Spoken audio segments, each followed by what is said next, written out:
பந்திப்பாட்டி ஒரு கூலியாள் வேண்டுமென்று வேண்டி நின்றாள். அவளுக்கு கூலியாளாய் வந்த நம் இறைவன் அவள் தந்த உதிர்ந்த பிட்டை உண்டு பாண்டிய மன்னனிடம் பிரம்படியும் பட்டார்.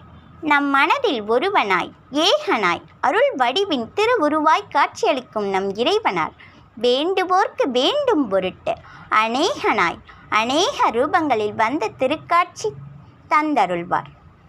இவை மட்டுமல்ல, நம் இறைவனார் எடுத்த அவதாரங்கள், நிகழ்த்திய திருவிளையாடல்கள் ஏராளம். அவற்றையெல்லாம் விளக்கிச் சொல்ல நம் புராண இதிகாசங்களாலும் முடியாது. ஒரு சிறு பன்றிக்கு தாயாய் வந்தார்.